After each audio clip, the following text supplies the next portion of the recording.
Click করুন অ্যাপের bell আইকনে আর সাবস্ক্রাইব করুন এবিপি আনন্দ। সব সময় থাকুন খবরে। আমাদের উত্তর বাংলার প্রতি যে বঞ্চনা, ধারাবাহিকভাবে অবহেলা হয়ে এসেছে, তার প্রতিবাদে আমার ধর্মযুদ্ধ বলতে পারেন। একদিনে জোড়া ধাক্কা। যেদিন শুভেন্দু অধিকারী মন্ত্রীপদ ছাড়লেন, সেদিনই দিল্লিতে বিজেপিতে যোগ দিলেন কোচবিহার দক্ষিণের তৃণমূল বিধায়ক মিহির গোস্বামী। বৃহস্পতিবারই প্রকাশ্যে তৃণমূল ছাড়ার কথা বলেছিলেন।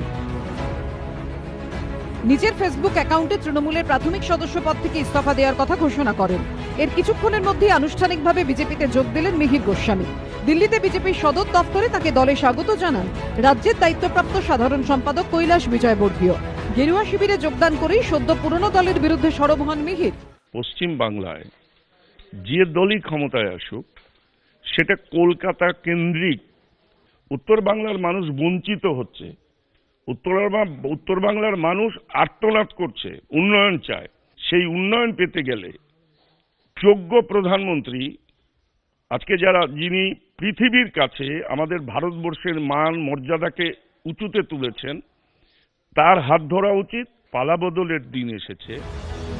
যদিও মিহির গোস্বামী দলত্যাগকে গুরুত্ব দিতে নারাজ তৃণমূল। ওর সাথে সবাই কথা বলেছে, মিহিরের সাথে।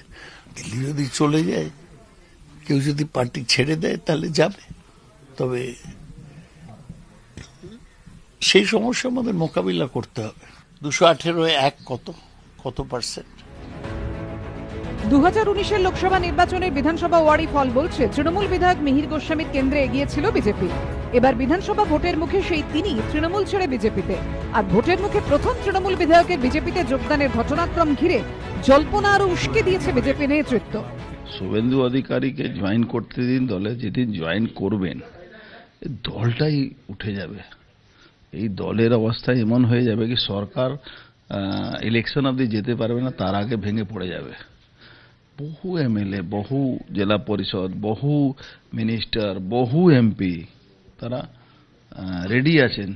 আমার মনে হচ্ছে এই সরকার আর 15 দিন পরে মাইনরিটি গভর্নমেন্টে পরিণত হবে।